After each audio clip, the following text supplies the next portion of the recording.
Hello student, welcome back to my YouTube channel Student Study Point, and I hope that you all are fine. So let's move on to a new topic which is to be just discussed today. So let's start. Hello student, देखिए बात हम कर रहे थे 11th class से 5th chapter की। तो देखिए 5th चैप्टर था फोर्थ चैप्टर था मोशन इन प्लेन। ठीक है, तो मोशन इन प्लेन जो आपका चैप्टर है, मोशन इन प्लेन जो आपका चैप्टर है, तो देखिए इसमें क्या है कि जो इससे पहले हमने पढ़ा वो एकांक सदिश को निकालना आपको सिखाया था कि एकांक सदिश कैसे निकाला जाता है। हम बात कर रहे थे यूज ऑफ या कह सकते हैं हम क्रॉस और जो डॉट प्रोडक्ट थे उनके बारे में बात कर रहे थे। तो मैं आपके सामने यहाँ दो वेक्टर लिख रहा हूँ और उनके बारे में हम पढ़ेंगे कि अब वेक्टर जो डॉट और क्रॉस प्रोडक्ट है वो कैसे निकाला जाता है। तो ए वेक्टर और बी वेक्टर आपके पास, आप सपोज दैट यहाँ पे चलिए कि 2i + 3j - k, ठीक है, और 3i कैप प्लस या -2j कैप और -4k कैप। ठीक है, तो ये आपके दो वेक्टर हैं। अब आपको क्या निकालना है, इनका डॉट और क्रॉस प्रोडक्ट आपको निकालना है। तो डॉट और क्रॉस प्रोडक्ट निकालने का तरीका देखिए, मैं आपको इसका शॉर्टकट आपको पहले ही बता चुका हूँ। ए वेक्टर डॉट बी वेक्टर आप निकालते हैं तो फॉर्मूले की अगर हम बात करें तो ए बी cos थीटा होता है।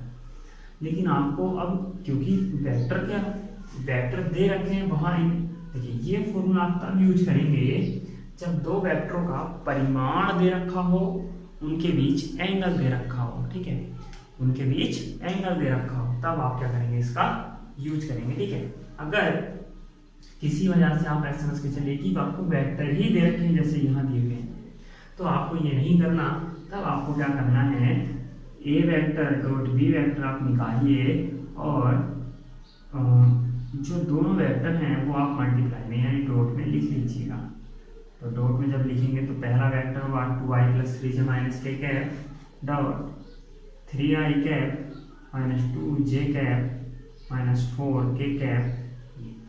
अब देखिए मैं आपको बताऊं तो मैंने आपसे बात की थी दो लंबवत सदिश जो होते हैं उनका अगर डॉट प्रोडक्ट निकाला जाता है तो वो आता है 0। तो i किसके लिए होता है, x के लिए, y किसके लिए, j किसके लिए होता है, i x के लिए, j y के लिए, k z के लिए। तो देखिए i j आपस में परपेंडिकुलर है, ये आपस में परपेंडिकुलर है। ठीक है, अब यहाँ भी पर 90 डिग्री का एंगल है, यहाँ भी, यानी ये परस्पर क्या होते हैं, एक दूसरे के साथ 90 डिग्री के एंगल के साथ होते हैं। तो इसीलिए इन दोनों का जब आपस में निकाला जाए या इन दोनों का निकाला जाए या इन दोनों का निकाला जाए तो उस टाइम जो एंगल बनता है वो 90 होने के कारण जो इनका डॉट प्रोडक्ट हो जाता है वो हो जाता है 0। तो इसलिए क्या किया जाता है, केवल i वाले की i वाले में मल्टीप्लाई, j वाले की j वाले में और k वाले की k वाले में मल्टीप्लाई की जाती है। ठीक है, जैसे 2i cap into dot 3i cap plus 3j cap dot -2j cap.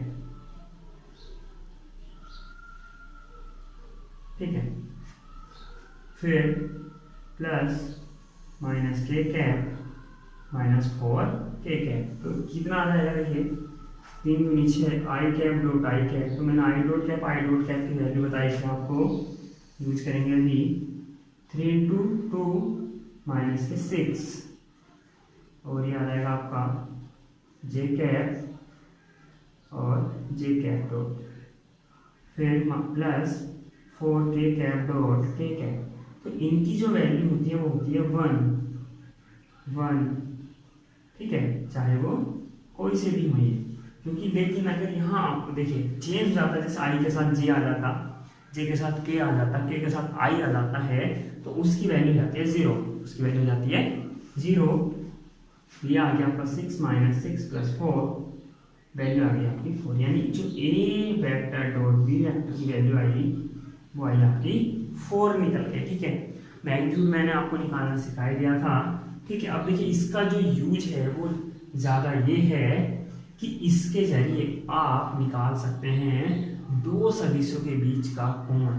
यदि आपको ये दो सदिश दे रखे हैं तो आप इनके बीच का कोण निकाल सकते हैं। कैसे निकाल सकते हैं आइए बात कर लेते हैं। ठीक है, तो जब बात करते हैं इनके बीच के कोण निकालने की, तो देखिए जो आपके दो वेक्टर हैं, ठीक है, तो अब सूत्र हमारे पास लिखा हुआ है a vector dot b vector is equal to a b cos theta.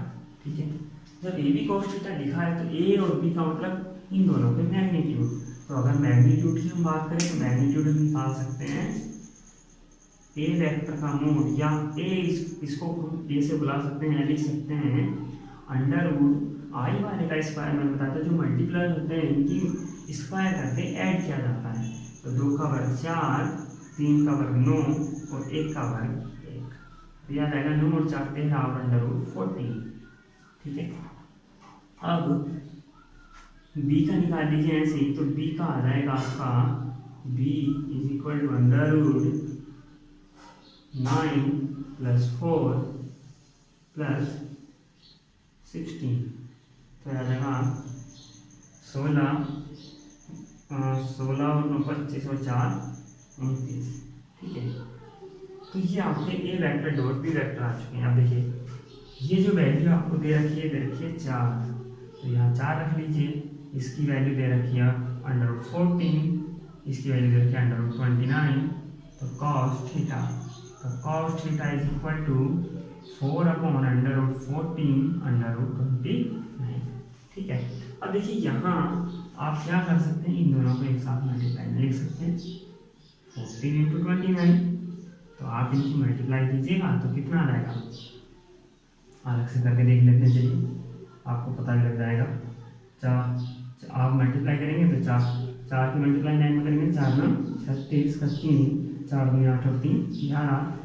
ठीक है, और अब मल्टीप्लाई कीजिए 1 की तो 9 और 2 6। ठीक है, और 0 और ये आ जाएगा 3 और 4। ठीक है, तो यहाँ पर 4 से 6 होकर क्या आ जाएगा इसका मल्टीप्लाई। ठीक है, अब देखिए क्या अब बात करते हैं हम क्या कि जो हमारे पास मल्टीप्लिकेशन है वो तो आप कहाँ लिखेंगे, नीचे लिखेंगे। देखिए एक बार वो चेक कर लेते हैं। 4 9 36 का 6 हासिल 3। ठीक है, 4 दूनी 8 और 3 11, 29 का 29, 6 ऐसे ही, 9 और 1 10 का 0 हासिल 1 और 2 और 1 3 और 1 4। तो ये जो आपकी मल्टीप्लिकेशन है क्या आ गई, अंडर रूट 14 और अंडर रूट 29 की मल्टीप्लाई करके आई है। तो ये आ जाएगा 406। अब देखिए क्या हो सकता है कि अब हमारे पास जो कोस टेबल आपने पढ़ी है उसमें वैल्यू पढ़ी 0 30 45 और 60 90, ये वैल्यू आपने वहाँ पढ़ी है। तो देखिए इनमें किसी की तो वैल्यू आती नहीं, वैसे तो ये वैल्यू 360 तक आप पढ़ते हैं, तो लेकिन ऐसी कोई वैल्यू तो आपने पढ़ी नहीं होती है। तो इसलिए क्या करते हैं, बस अब हम ये थीटा ऐसे लिखते हैं और लिखा जाता है कॉस इनवर्स। ठीक है, इसको कॉस इनवर्स बोला जाता है, कॉस की पावर -1 आप कह सकते हैं 4 अपॉन अंडर रूट 406। ये आपका फाइनली आंसर है, यानी इन दो वेक्टर के बीच का एंगल होगा। ठीक है, तो एंगल निकालने में इसका यूज होता है। आप डॉट प्रोडक्ट निकालते हैं, कैसे निकालते हैं वो आपको बता दिया। मॉडुलस कैसे निकलता है वो आपको बता दिया। ठीक है, तो ये डॉट प्रोडक्ट का यूज है। अगर आपको डॉट प्रोडक्ट कभी निकालना हो तो आप इसी तरीके से निकालेंगे। ठीक है, आगे चैप्टर्स में आप यूज करेंगे कार्य निकालने के लिए इसका। तो जब आप कार्य निकालेंगे तब भी F डॉट D निकाला जाता है। मैं आपको लिख के बता दूँ कि जो W इज इक्वल टू, आपने केवल अभी तक सूत्र पढ़ा है बल गुणा विस्थापन, बल गुणा विस्थापन, जबकि रियलिटी होती है F बराबर F dot D cos theta. ये सूत्र होता है। ये आपका केवल एक नॉर्मल सा फॉर्मूला है जो आपको छोटी क्लासेस में पढ़ाया जाता है। ठीक है। तो आप जब वेक्टर्स के अकॉर्डिंग इसको निकालेंगे आप कह सकते हैं W बराबर F vector dot D vector, आप इसको कह सकते हैं। यानी बल का वेक्टर और विस्थापन वाला जो वेक्टर है दोनों का मल्टीप्लिकेशन कार्य देता है, लेकिन कौन सा वाला, डॉट प्रोडक्ट वाला। ठीक है, क्लियर। देखिए बात करते हैं नेक्स्ट कि अब हमारे पास जो कह सकते हो क्रॉस वाला होता है। तो क्रॉस वाला अगर हम इन्हीं की बात करें कि क्रॉस निकालना है तो कैसे निकालेंगे। चलिए वेक्टर यही रहने देते हैं, केवल क्रॉस प्रोडक्ट के बारे में बात कर लेते हैं। ठीक है, चलिए तो देखिए क्रॉस प्रोडक्ट में, देखिए मैं आपको बताऊं तो क्रॉस प्रोडक्ट एक है, दो वेक्टर्स का क्रॉस प्रोडक्ट एक ऐसा वेक्टर होता है जो क्या करता है, जिसमें ये दो वेक्टर्स होते हैं। ठीक है, चलिए छोड़िए इसको देखेंगे अगर जरूरत पड़ेगी तो। अगर ये कोई तल हो, ठीक है, और इस ये तल दो वेक्टर्स से द्वारा बना हुआ है, ए और बी वेक्टर के द्वारा, तो इनका जो क्रॉस प्रोडक्ट होता है वो एक ऐसा वेक्टर होगा, सपोज दैट इसको आप सी वेक्टर मान लीजिए। तो एक ऐसा वेक्टर होगा जो इसको ए से बी की ओर घुमाने पर, ए से बी की ओर इसको रोटेट करने पर, इस तरीके से रोटेट आप करेंगे तो वो इसको अपनी दिशा में ले जाने का काम करता है, यानी इसके चलने की दिशा को प्रदर्शित करेगा। पता कैसे चलेगा उसका, देखिए पता चलता है उसका इस तरीके से कि जो हमारे पास क्या था, देखिए तल है, तो आप इस तल के इस पॉइंट पर, जिस पॉइंट की हम बात कर रहे हैं, इस पॉइंट पर क्या रख लीजिए, एक बोल्ट रख लीजिए, पेंच जिसको बोलते हैं। तो पेंच का जो सिरा होता है, देखिए ये नुकीला सिरा है इसका, ठीक है, और ये होता है जिसके ऊपर जो स्क्रू टाइप होता है वो रखा जाता है। तो आप इसको इस तरीके से रखिए, ठीक। अब इसको स्क्रू की सहायता से क्या कीजिएगा, ए से बी की ओर इस तरह से टर्न करना है, ए से बी की ओर।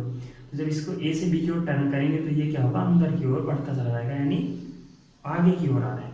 तो इसकी जो डायरेक्शन होगी वो क्या होगी, बोर्ड से बाहर की ओर इस तरीके से होगी, ठीक है। तो ये जो वेक्टर होगा जो इसको इस साइड ला रहा है, ये इसकी डायरेक्शन होगी ए क्रॉस बी की, ठीक है।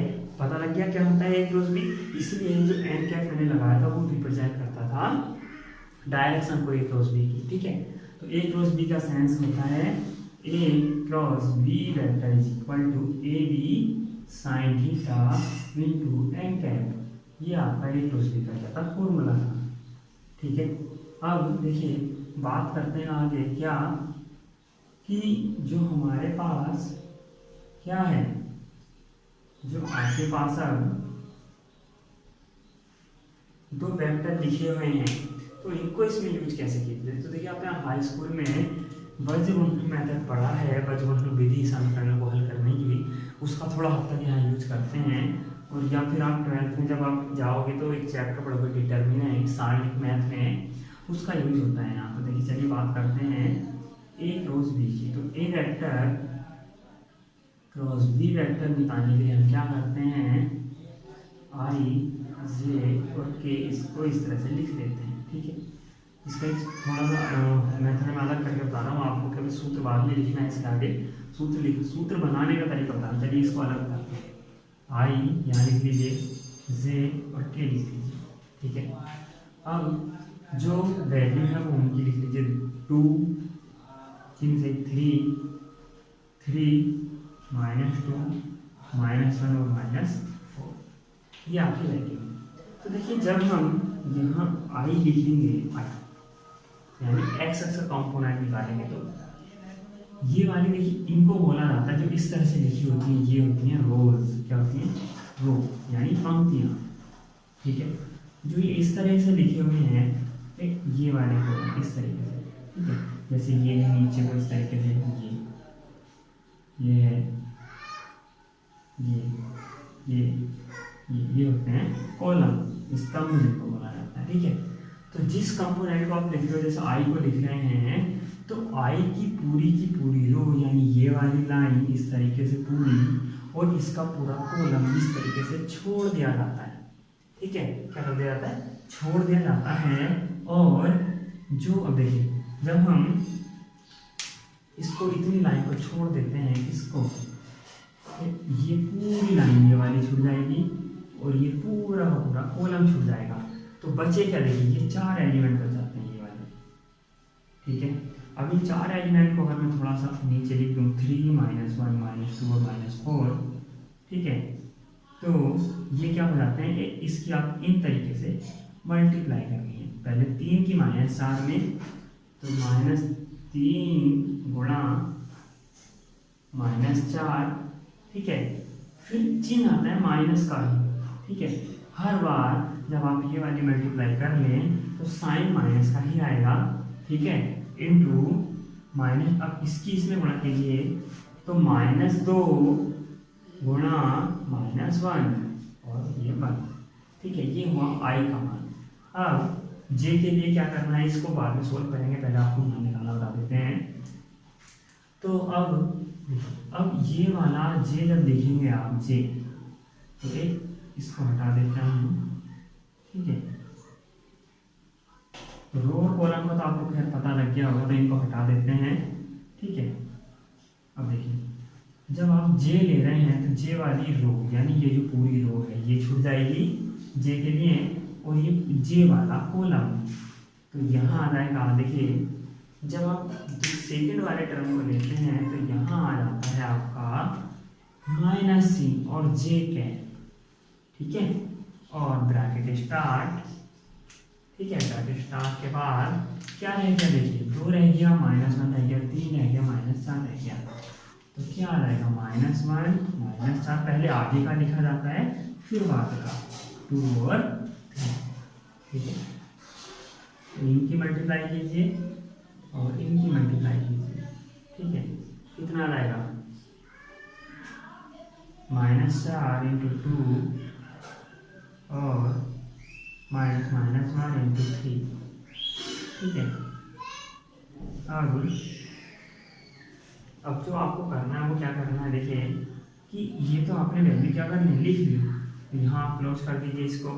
अब उसके बाद क्या कीजिएगा कि इसको अब जो नेक्स्ट आपका लेना है वो क्या लेना है, के लेना है, क्या लेना है, के, तो प्लस के ब्रैकेट स्टार्ट, तो अब के वाला रो और कॉलम आप छोड़ दीजिए, तो कॉलम चेंज हो जाएगा। देखिए रो तो वही रहेगी क्योंकि आई जे और के तीनों के तीनों एक फर्स्ट वाली रो में लिखे हुए हैं। ये फर्स्ट रो है, first row, second row, third row, ऐसी first column, second column, third column, ठीक है।